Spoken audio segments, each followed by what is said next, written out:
जानकी, मैंने कभी सोचा भी नहीं था कि तुम इस घर को सजाने के लिए ऐसा नगीना लाओगी।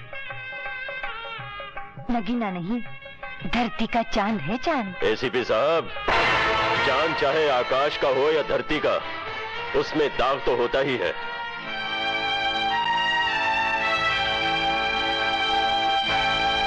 और फिर ये चांद तो सर से पांव तक दागी है। राणा साहब, आप जानते हैं आप क्या कह रहे हैं? जी हाँ, मेरी बेटी का रिश्ता ठुकराकर जिस चांद से आप अपने घर का आंगन जगमगाना चाहते हैं, वो चांद सिर्फ तमाशबीनों की महफिलें ही जगमगा सकता है। राणा साहब, अगर आप इस घर में मेहमान ना होते तो आप जिंदगी भर पछताते रहते कि कुदरत ने आपके साथ कितना गंदा मजाक किया है। राणा साहब, मेरी होने वाली बहू के बारे में क्या समझाना चाहते हैं आप मुझे? सिर्फ इतना कि तुम्हारी होने वाली बहू का जिस्म जेवरों से सजाने के लिए नहीं, बल्कि कोठों की महफिलें जगमगाने के लिए है। राणा साहब, सच हमेशा कड़वा होता है। मेरी बातों का यकीन नहीं होता तो जाइए। अपनी जबान को लगाम दो राणा। एसीपी साहब, इस शहर में किस किस की जुबान को लगाम देंगे आप? शंकर, जरा बता दो इन्हें क्या औकात है इस लड़की की? ये मेरी मुंह बोली बहन है। अरे बहन तो तुम्हारी है, समाज की नजरों में इसकी असलियत क्या है बता दो इन्हें। ये जात पात और पेशा समाज के बांटे हुए लेवल है राणा साहब। मतलब असलियत छुपाने के जुर्म में तुम भी शामिल हो? मैं बताता हूं एसीपी साहब, ये लाल पीली रोशनियों के बाजार में बार बार बिकने वाला वो खिलौना है जिसे एक रात की दुल्हन तो सभी बनाना चाहते हैं, लेकिन घर की बहू आप जैसे लोहे के कलेजे वाले ही बना सकते हैं। राणा, इसके आगे एक भी लफ्ज कहा तो तेरी आवाज सुनने के लिए तेरी औलाद तरस जाएगी। छोड़ दो उसे। ये तुम क्या कर रहे हो शंकर? अरे आज तो हाथ आशीर्वाद देने के लिए उठते हैं, लड़ाई झगड़े के लिए नहीं। सच्चाई की बिजली गिरती है तो आदमी इसी तरह झुलस उठता है। जानकी, क्या तुम ये सब जानती थी या राज ने तुमसे छुपाया? बोलो जानकी, बोलो, क्या तुम जानती थी कि पारो का खानदान कौन सा है? उसके माँ बाप कौन है? बोलती क्यों नहीं जानकी? इस तरह से तिल मिलाने का कोई फायदा नहीं एसीपी साहब। कोठे पर पलने वाली औलाद की ना तो कोई मां होती है और ना ही कोई बाप। भिखारी की झोली में पड़ा हुआ सिक्का किसका है वो भिखारी भी नहीं जानता। राणा साहब, मैं हूं वो जन्म जली मां इस बदनसीब बच्ची की, जिसे मैं आज तक बता नहीं पाई कि इसका बाप कौन है। मगर राणा साहब, अब आप मुझसे पूछिए कि कौन है वो जन्म जला जिसने इस फूल जैसे बच्चे को जन्म दिया। मुझसे पूछिए राणा साहब कि इसकी रगों में मेरे साथ किस गंदे बाप का खून दौड़ रहा है। पूछिए राणा साहब, कौन है वो अय्याश जिसकी अय्याशी आज मेरी बेटी के माथे पर गुमनामी का दाग बन के रह गई। पूछिए, पूछिए राणा साहब, मेरी झोली में फेंका गया ये सिक्का किस अमीरजादे का है। राणा साहब, वो भिखारी की झोली तो मैं हूं, लेकिन उसमें उछाला हुआ सिक्का आपका है, आपका राणा साहब। जी हाँ, और उसका सबूत है चंदनपुर का वो अस्पताल जहां आज भी पारो के बाप के नाम की जगह आपका नाम लिखा है, आपका। बदसात, दो कौड़ी की नचनिया, बंद कर अपनी जुबान को। क्यों? क्योंकि आज ये जुबान भरी महफिल में आपका दामन तार तार करने पर उतर आई है, इसलिए। एसीपी साहब, ये हमारी बेटी है, लेकिन इसमें इसका कोई कसूर नहीं है। गुनहगार मैं हूँ, इसका ये बाप है। तूने और तेरी बेटी ने दुनिया की नजरों में मुझे गिराने का अच्छा नाटक रचा है। तुझे इसका भुगतान देना पड़ेगा। याद रखना, तुझे इसका भुगतान देना पड़ेगा। राणा साहब, आपने अपनी बेटी का रिश्ता तो तोड़ दिया, मगर हमारे बाजार की रस्म मत तोड़िएगा। हमारे कोठे की दुनिया में जब कोई लड़की जवान होती है तो उसके नथ उतारने की रस्म की जाती है, और इस पहली रात के लिए आप जैसे अय्याश शौकीन इंसान अच्छी खासी रकम दे जाते हैं। इस रकम में पैदा करने वाले बाप का भी बराबर का हिस्सा होता है। तो आप भी कोठा नंबर 17 में आकर अपना हिस्सा जरूर ले जाइएगा राणा साहब।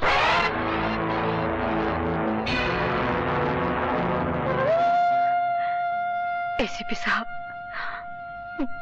मेरी बच्ची तो गंगा की तरह पवित्र है, इसे अपना लीजिए भगवान के लिए। इसकी जिंदगी संवर जाएगी। इसे देने के लिए मेरे पास आंसू और आशीर्वाद के सिवाय कुछ भी नहीं। माँ, मैं क्या करूं माँ? रो मत, आंसुओं से तकदीर की स्याही नहीं मिटती। हमारे लिए तो कोटा ही मायका है और कोटा ही ससुराल। चल बेटी।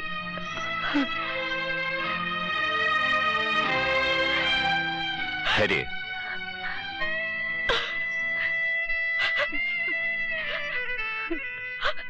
जानकी,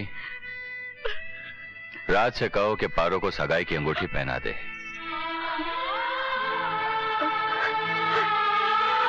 आओ बेटी, आओ।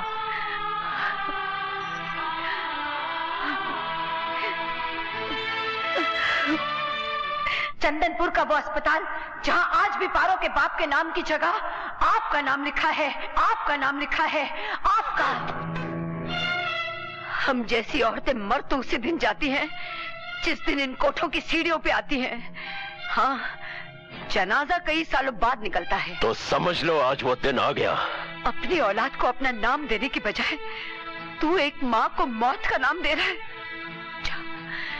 जा, मेरा श्राप है तुझे कि तेरी मौत इतनी घिनौनी होगी, तेरे शरीर से तेरे भयानक पापों की वो बदबू उठेगी कि सारा शहर तेरी लाश पे अपने दरवाजे बंद कर लेगा। तुझे कांधा देने वाला भी कोई नहीं होगा राणा। माँ जी, मैं शंकर हूँ। शंकर बेटा, तुम? माँ जी, शंकर की जिंदगी एक तलाश थी। मैं जी रहा था किसी को मौत का तमाशा दिखाने के लिए। मैं कुछ समझी नहीं बेटा। तुमने भरी महफिल में चंदनपुर का नाम लिया था और मुझे चंदनपुर के एक जले हुए चेहरे के बारे में जानना है। तुम किस चेहरे की बात कर रहे हो बेटा? मैं कुछ नहीं जानती। मैं उस जले हुए चेहरे की बात कर रहा हूँ जिसने हमारी तकदीरें जला दी। चंदनपुर के ठाकुर का वो जला हुआ चेहरा, जिसके चेहरे पर एक नकली आंख थी, सर पर लंबे बाल थे, उस चेहरे की बात कर रहा हूँ। नहीं बेटा, मैं ऐसे किसी ठाकुर को नहीं जानती। ये तुम नहीं माँ जी, उसका डर बोल रहा है। लेकिन शंकर तुम्हारी रक्षा करेगा। सिर्फ एक बार मुझे एक बार बता दो, कौन है वो? मैंने कह दिया ना कि मैं ऐसे किसी ठाकुर को नहीं जानती। लेकिन मैं तुम्हें अच्छी तरह से पहचानता हूं। जिस तरह उस रात मेरी एक आंख में उसकी शक्ल छप गई थी और दूसरी आंख में तुम्हारी। तुम्हें वो किस्सा जरूर याद होगा जिस रात एक 12 साल के बच्चे ने चंदनपुर के ठाकुर के चेहरे पर एक जलती हुई चीता की लकड़ी दाग दी थी। याद है? मैं वही बच्चा हूं, चंदनपुर के इंस्पेक्टर आनंद का बेटा, जिसके दिल में आज भी अपने परिवार की जलती हुई चिताओं की आग भड़क रही है, जो उस ठाकुर के खून से बुझ कर निशान है।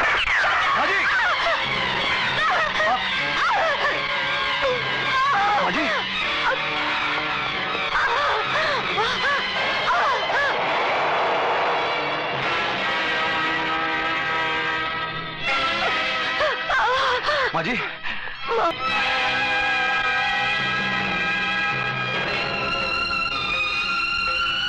राणा! पारो की माँ के कातिल शंकर, बोल, पारो की माँ का खून तूने क्यों किया? बोल! नहीं शंकर, एसीपी साहब, जब तक ये चंपाबाई के खून को कबूल नहीं करेगा मैं इसे छोड़ूंगा नहीं। क्या सबूत है तुम्हारे पास? सबूत है, क्योंकि चंपाबाई चंदनपुर गांव के ठाकुर की खास रकेल थी, और वो ठाकुर जिसका चेहरा मैंने अपने माँ बाप की चिता की जलती हुई लकड़ी से जलाया था, वो मुझे मेरे परिवार के कत्ल का पता बताने वाली थी, लेकिन इस राणा ने उसका खून को किया। तुम्हें तुम्हारी बहन पारो की कसम, कानून को अपने हाथ में मत लो। अगर इन्होंने गुनाह किया है तो इन्हें सजा जरूर मिलेगी। राणा साहब, जब तक चंपा का कातिल पकड़ा नहीं जाता आप ये शहर छोड़कर नहीं जाएंगे, समझे आप? चलो मेरे साथ, चलो। पानी सर के बहुत ऊंचा हो गया है, अब तो इसको भी इसके माँ बाप के पास पहुंचाना होगा।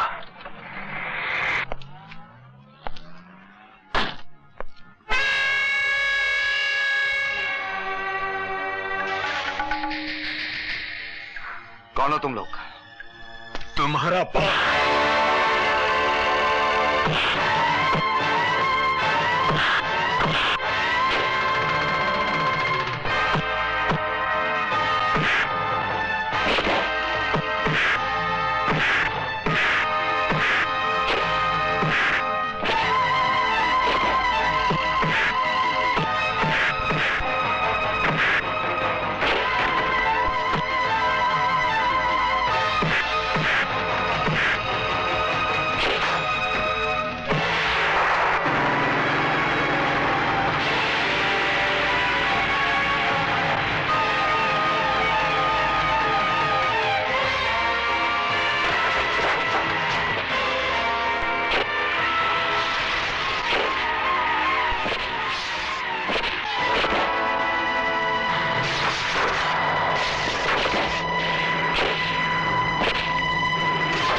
दे